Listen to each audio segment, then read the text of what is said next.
want to invite your attention to the book of 2 Kings, the 8th, the 7th chapter, and verse 8. That is the book of 2 Kings, chapter 7 and verse 8. And it reads, "And when these lepers came to the utmost part of the camp, they went into one tent and did eat and drink, and carried thence silver and gold and raiment, and went and hid it, and came again and entered into another tent, and carried thence also, and went and hid it." I want to talk this morning from the theme, let's go to the enemy's camp. Let's go to the enemy's camp. This passage of scripture we find in the 7th chapter of 2 Kings.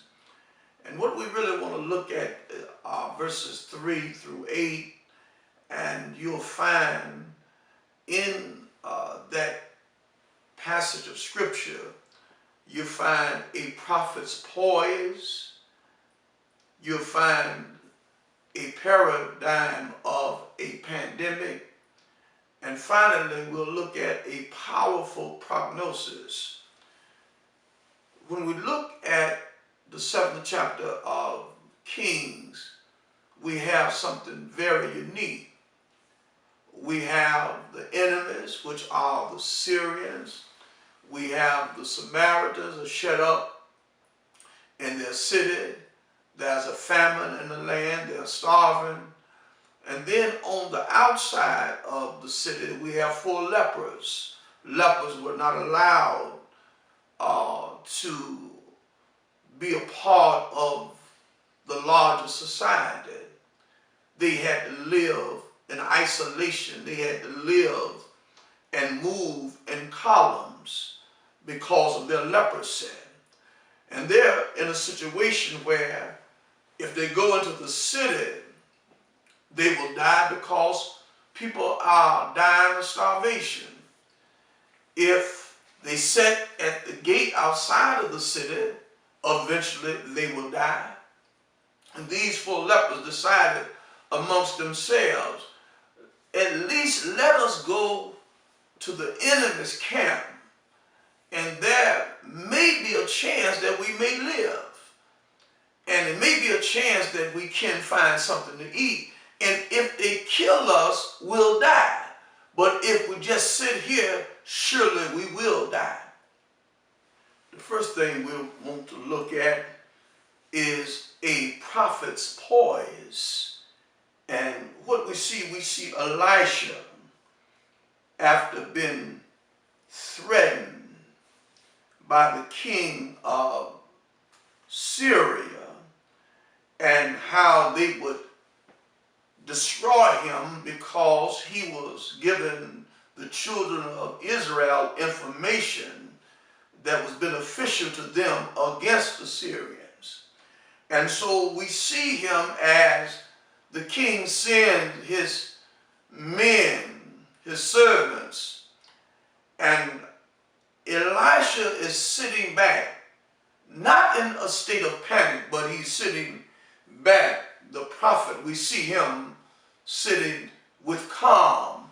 And what we need now in this leadership, with what's happening around the world, we need leaders who are calm, they're collective, they're confident, that they can trust in their staff, they can trust in those men and women who are experts in their particular discipline, that we can come to a conclusion collectively around the globe how to attack this pandemic. And so he's calm. Why he's calm? He's calm, he's confident because he knows his creator. He knows the one who gave him his assignment. And when you know the one who gave you your assignment, you can be calm and cool. But not only is the prophet calm, but he's also comfortable. You have to be comfortable in your own skin and who you are. And you got to be honest with yourself. There's some stuff that we don't know. And there's nothing wrong if you don't know it. That's not your discipline. I'm not a scientist. I am a minister, a preacher, a pastor. That's my discipline. That's my calling. I'm not in a lab trying to find a vaccine. That's not my job. It's out of my range of scope of work. It's not in my lane at all, so I don't need to do that. I need to be where I'm comfortable. But what I can do, I can pray. I can talk to God. I can stand in between as a proxy between God and the people, as Moses did. Moses stood when God wanted to destroy the people, and God listened and heard the voice of Moses. But not only do we see the prophet is comfortable, but we also see that the prophet gives clarity. He gives a sound answer, and what he gives them, he tells them, now why are you all talking? He said, well, let me tell you what's really going to happen. He says, then Elijah said, hear ye the word of the Lord, thus saith the Lord, tomorrow about this time shall a measure of fine flour be sold for a shekel, and 2 measures of barley for a shekel in the gate of Samaria. And what he's saying is that because you see where you are now, it's not going to be the same. America, we've enjoyed prosperity, we've enjoyed wealth, but now look at us.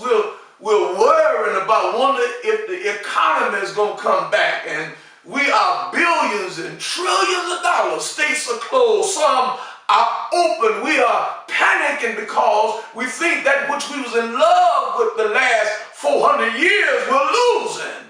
But can I tell you, beloved, you don't lose with God. Just stay with God. Not only do we see a prophet's poise, but we also see a paradigm of a pandemic.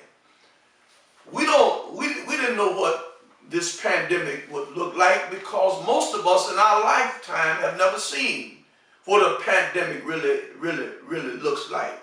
We've seen what an earthquake looks like, how it shakes the earth and how it unstables things and tear things down. We've seen what a volcano looks like when it erupts and the lava and the ash, how it runs and destroys everything in its path. We've seen what a tornado looks like and how it twists itself and take the air, the wind, and how it just take houses off the foundation, pick cars and tractor trailers up and toss them like they're toys. We've seen that, but we've not seen a pandemic. We've not seen a virus like this coronavirus, this COVID-19, and what it does, it has us running in fear and panic, and we don't know what to do.